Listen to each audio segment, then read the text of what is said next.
తలపతిగా కోట్లాది అభిమానులను సంపాదించుకొని ఇప్పుడు ముఖ్యమంత్రిగా కొత్త ప్రయాణాన్ని ప్రారంభించిన విజయ్ నటుడిగా చేసిన చివరి సినిమా జననాయకుడు.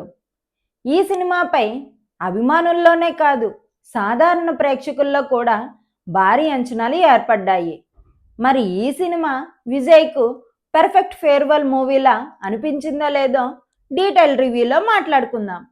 ముందుగా ఇది విజయ్ చివరి సినిమా అనే హైప్తో ప్రేక్షకుల ముందుకు వచ్చింది. అందుకే అందరికీ ఎక్స్పెక్టేషన్స్ కూడా ఎక్కువగా ఉన్నాయి.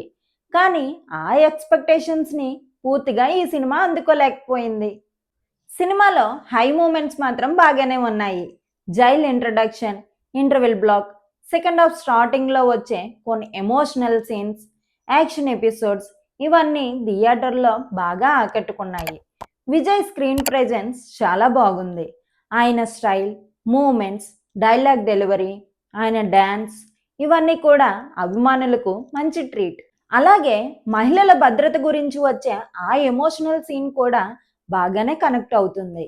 ఇప్పుడు నెగిటివ్స్ గురించి మాట్లాడితే కథ, స్క్రీన్ ప్లే మొత్తం చూసిన తర్వాత మనకు గుర్తొచ్చేది ఒక సినిమానే, అదే భగవంత్ కేసరి.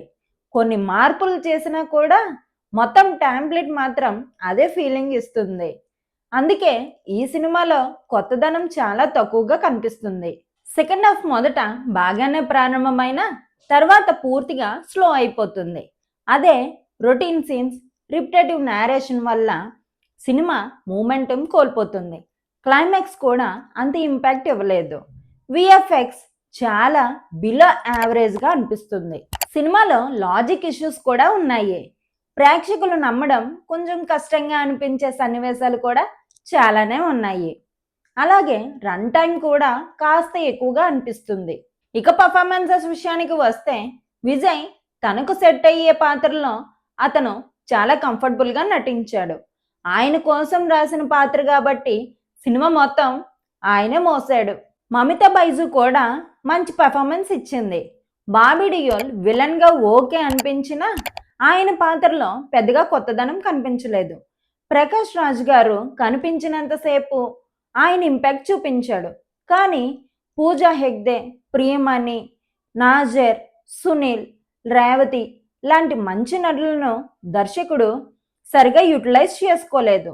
టెక్నికల్గా డైరెక్టర్ హెచ్ వినోద్ విజయ్కి గుర్తుండిపోయే ఫేర్వెల్ ఫిల్మ్ మాత్రం ఇవ్వలేకపోయాడు. ఇక బ్యాక్గ్రౌండ్ స్కోర్ విషయానికి వస్తే అనిరుద్ కొన్ని కమర్షియల్ సీన్స్ని ఎలివేట్ చేసినా ఆయనకు తగ్గ బెస్ట్ వర్క్ మాత్రం కాదు. ఇక కొరియోగ్రఫీ బాగుంది. ఎడిటింగ్ ఇంకాస్త క్రిస్పీగా ఉంటే బాగుండేది. సెకండ్ హాఫ్లో కొన్ని సీన్స్ని ట్రిమ్ చేసుంటే బాగుండేది. ఓవరాల్గా చెప్పాలంటే జననాయకుడు ఒక routine commercial entertainer. Vijay screen presence, కొన్ని యాక్షన్ బ్లాక్స్, కొన్ని ఎమోషనల్ సీన్స్ సినిమాకి ప్లస్.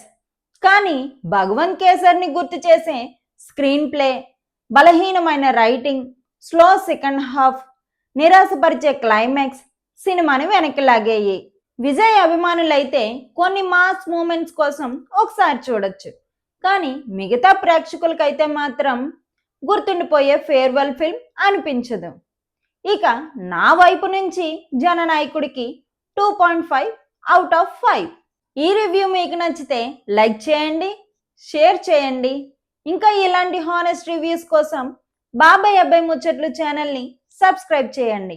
పక్కనే ఉన్న బెల్ ఐకాన్ని ప్రెస్ చేయండి. మళ్ళీ ఇంకో రివ్యూతో మళ్ళీ కలుద్దాం. అంతవరకు నమస్కారం.